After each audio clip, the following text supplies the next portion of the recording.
சேர்ந்த 25 வயதாகும் சாமானிய இளைஞனுக்கு சமூக வலைதளத்தில் பாராட்டுகள் குவிந்து வருகின்றது. பலருக்கும் இந்த தகவல் பயனுள்ளதாக இருக்கும். கிணற்றை காணவில்லை என்ற வடிவேலு காமெடியை நினைவுபடுத்துகின்றது இந்த இளைஞரின் நூதன நடவடிக்கை. லோகநாதன் என்ற இந்த இளைஞர் திருப்பூர் அவிநாசியை சேர்ந்தவர். சொந்தமாக இடம் வாங்கி அதில் வீடு கட்டி வந்துள்ளார். வீட்டிற்கு மின் இணைப்பு கேட்டு மின் வாரியத்தை அணுகிய போது ஒரு மாதமாக அலைய விட்டு அரசு நிர்ணயித்த கட்டணத்தை விட கூடுதலாக 50,000 வரை அதிகாரிகள் கேட்டதாக கூறப்படுகின்றது. உடனே லோகநாதன் திருப்பூரை சேர்ந்த சமூக ஆர்வலர் சரவண பிரகாஷ் என்பவரை அணுகி லஞ்சம் கொடுக்காமல் எப்படி மின் இணைப்பை பெறுவது என கேட்டுள்ளார். சரவண பிரகாஷின் ஆலோசனைப்படி அரசு நிர்ணயித்த 3,000 ரூபாயை செலுத்தி மின் இணைப்பை பெற மின்சார வாரிய இணையதளத்தில் கடந்த ஜூன் மாதம் 25ஆம் தேதி ஆன்லைனில் பதிவு செய்துள்ளார் லோகநாதன். மின் வாரிய அதிகாரிகள் இடத்தை ஆய்வு செய்ய வந்துள்ளனர். மின்கம்பம் நட வேண்டும், அது இது என பல காரணங்களை கூறி அரசு நிர்ணயித்த தொகையை விட கூடுதலாக 50,000 வரை கேட்டதாக கூறப்படுகின்றது. நான் லஞ்சம் கொடுக்க மாட்டேன், நீங்கள் என்ன செய்தாலும் பரவாயில்லை என கூறிய லோகநாதன் அரசு நிர்ணயித்த டெபாசிட் தொகையை மட்டும் செலுத்தியுள்ளார். மின் வாரிய சட்டப்படி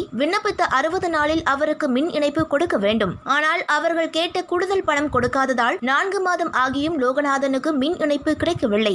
இந்த நிலையில் கடந்த 7ஆம் தேதி லோகநாதனுக்கு மின் வாரியத்தில் இருந்து ஒரு செய்தி வருகின்றது. அதில் உங்கள் வீட்டிற்கு மின் இணைப்பு வழங்கப்பட்டு விட்டது, இதுதான் உங்கள் சர்வீஸ் எண், மின் இணைப்பு கொடுக்கப்பட்டு விட்டதால் தங்களின் விண்ணப்பம் நிறைவு பெற்றது என லோகநாதனுக்கு தகவல் வருகின்றது. நமக்கு தெரியாமல் நமது இடத்தில் மின் இணைப்பு ஏதும் கொடுக்கப்பட்டுள்ளதா என ஆய்வு செய்துள்ளார் லோகநாதன். எங்கு தேடியும் மின்சார மீட்டரையோ மின் இணைப்பு கம்பங்களோ காணவில்லை. சமூக ஆர்வலர் சரவண பிரகாஷை மீண்டும் அணுகியுள்ளார் லோகநாதன். சரவண பிரகாஷின் ஆலோசனைப்படி இல்லாத மின்சார இணைப்பிற்கு தனக்கு ஒதுக்கப்பட்ட சர்வீஸ் எண்ணை வைத்து பில் கட்டி அதற்கான ரசீதை பெற்றுக் கொண்டுள்ளார் லோகநாதன். இதுதான் அந்த ரசீது. இங்குதான் லோகநாதனுக்கு உதிக்கின்றது வடிவேலு காமெடி ஐடியா. பின்னர் எங்கும் அலையாமல் ஆன்லைனிலேயே காவல்துறையில் ஒரு புகாரை பதிவு செய்கின்றார். ஐயா, எனக்கு 7ஆம் தேதி எனது வீட்டிற்கு மின்சார இணைப்பு கொடுக்கப்பட்டதாக மின் வாரியத்தில் இருந்து தகவல் வந்தது. இதுதான் எனது மின்சார இணைப்பு எண், இதோ அதற்கான ஆதாரம். எனது வீட்டிற்கு சென்று போய் பார்த்தேன். அங்கு மின்சார கம்பிகளையும் மீட்டரையும் காணவில்லை. இதை கண்டு நான் அதிர்ச்சி அடைந்தேன். மின்சார வாரியத்தில் கேட்டதற்கு சரியான பதில் இல்லை.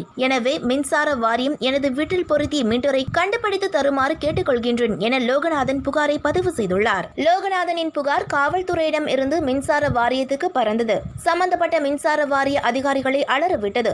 அடுத்த நாளே மின் இணைப்பு கொடுக்க 50,000 வரை கேட்ட மின்வாரிய ஊழியர்கள் அலறி அடித்துக் கொண்டு லோகநாதனை தொடர்பு கொண்டு, சார், உங்க வீட்டுக்கு லைன் கொடுக்கணும், இப்ப உடனே வாங்க சார் என மீண்டும் மீண்டும் பதறிக்கொண்டு அழைத்துள்ளனர். லோகநாதன் செல்லாத நிலையில் லோகநாதன் வருவதற்கு முன்னரே அவசரமாக அவரது வீட்டில் மின்கம்பங்களை நட்டு வயரிங் செய்து மீட்டரை பொருத்தி மின்சார இணைப்பை கடந்த 15ஆம் தேதி கொடுத்துள்ளனர் மின்வாரிய அதிகாரிகள். ஒரு மாதமாக அலைந்தும் வராத அதிகாரிகளை வீட்டில் இருந்தபடியே தட்டிவிட்ட ஒரே ஒரு புகாரில் வரவழைத்த இளைஞனுக்கு சமூக ஆர்வலருக்கும் பாராட்டுகள் குவிந்து வருகின்றது. சாமானியன் நினைத்தால் எதையும் செய்ய முடியும் என்பதையும் அதுபோன்ற கட்டமைப்பும் தமிழகத்தில் பொதுமக்களுக்கு